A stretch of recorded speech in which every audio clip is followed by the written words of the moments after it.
बिस्मिल्लाहिर्रहमानिर्रहीम। मैं हूं फातिमा रुबाब और आज मैं आपको ये प्लेन स्पॉन्जी केक बिना ओवन का इस्तेमाल किए किस तरीके से आप घर में पतीले के अंदर इसको बना सकते हैं और किस तरीके से आप जूसर का इस्तेमाल करके इसका बैटर तैयार कर सकते हैं। आप इसको चाय के साथ सर्व कर सकते हैं। इसके अलावा आप इसकी लेयरिंग करके इसको क्रीम केक भी बना सकते हैं। आप देख सकते हैं ये कितना स्पॉन्जी है, कितना फ्लफ़ी है। अगर आपके पास ओवन या बीटर नहीं है तो कोई बात नहीं, आप इस रेसिपी को थोरली फॉलो करके सेम ऐसा स्पॉन्जी केक बना सकते हैं।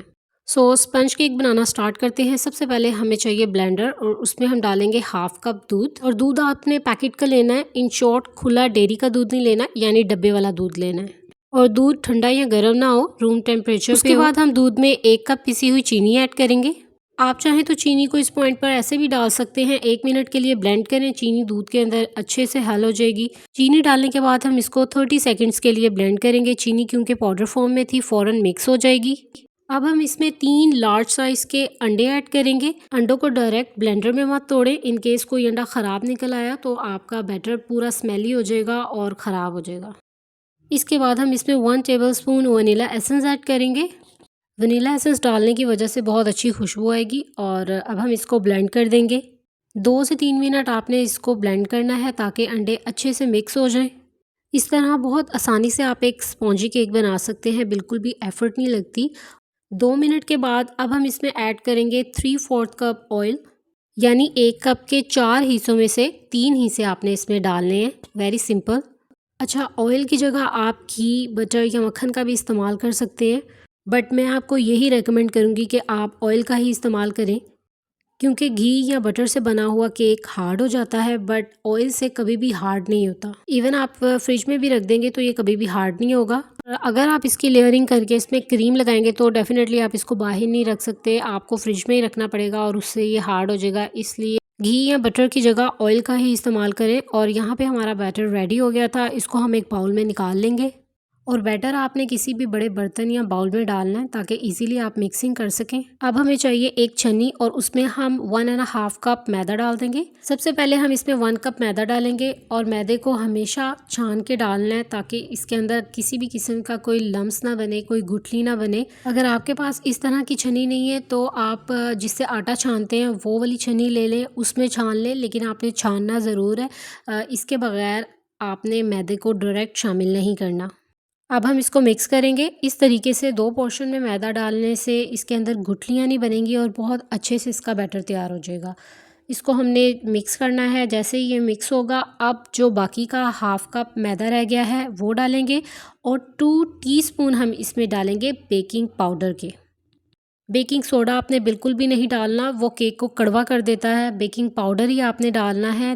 तो 2 चाय के चम्मच आपने इसमें बेकिंग पाउडर के डालने हैं और एक ही डायरेक्शन में आपने अच्छे से इसकी मिक्सिंग करनी है।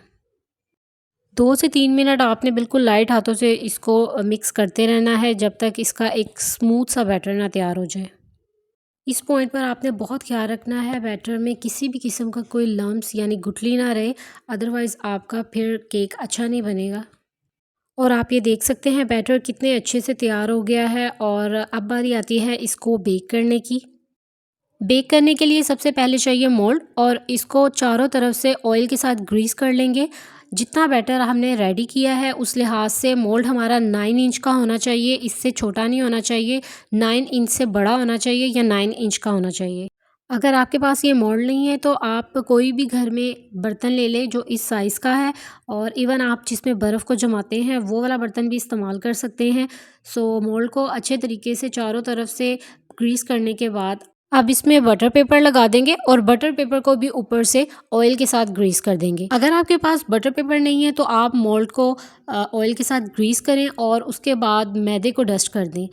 अच्छे तरीके से चारों तरफ और बॉटम पे हर तरफ मैदे को लगाएं। जितना लगना होगा वो लग जाएगा और बाकी सारा झाड़ दें और ये बटर पेपर की तरह ही काम करेगा। और मोल्ड को हमेशा बैटर बनाने से पहले रेडी करके रख लेना चाहिए, क्योंकि बैटर को ज़्यादा देर तक रखना नहीं चाहिए। जैसे ही वो रेडी हो तो फ़ौरन से उसको मोल्ड के अंदर ट्रांसफ़र कर दें। सारा बैटर हम मोल्ड में डाल देंगे। और मेरी वीडियो अगर आपको अच्छी लगे तो आपने मेरे चैनल को ज़रूर सब्सक्राइब करना है और वीडियो को लाइक करना है, प्यारा सा कमेंट करना है और सबके साथ शेयर करना है। सो बैटर डालने के बाद हम मोल्ड को इस तरीके से टैप करेंगे ताकि कोई भी एयर है, कोई हवा है तो वो निकल जाए और सारा ये इवन फॉर्म में आ जाए। अब आपने लेनी है देगची या कोई सा भी बड़ा बर्तन जिसमें इजीली आप केक को बेक कर सकें। उस पे हम स्टैंड को रख देंगे और अगर आपके पास स्टैंड नहीं है तो आप कोई भी ढक्कन लें, उसको उल्टा करके रखें और उसके ऊपर आप मोल्ड को रख दें। अब हम ढक्कन से कवर कर देंगे और याद रहे अभी तक हमने गैस को ऑन नहीं किया। मैं बहुत ही इजी वे बता रही हूँ केक को बनाने का। अब ऊपर से हम इसको किसी भी कपड़े से कवर कर देंगे ताकि कहीं से भी स्टीम ना निकले। अच्छे से कपड़े से ढकने के बाद अब फाइनली हम गैस को ऑन करेंगे।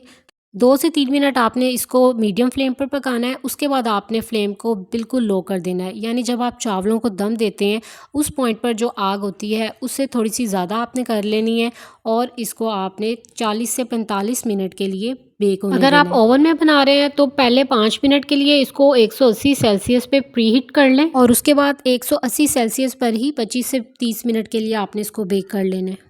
और 45 मिनट्स के बाद केक को मैंने चेक किया, सेंटर में आपने टूथपिक को या किसी भी स्टिक को डालना है। अगर तो स्टिक या के ऊपर या टूथपिक के ऊपर ज़रा सा भी बैटर लगा होगा दैट्स मीन कि अभी केक कच्चा है। और यहाँ पे आप देख सकते हैं बिल्कुल क्लियर है टूथपिक, यानी केक हमारा 100% कुक हो चुका है।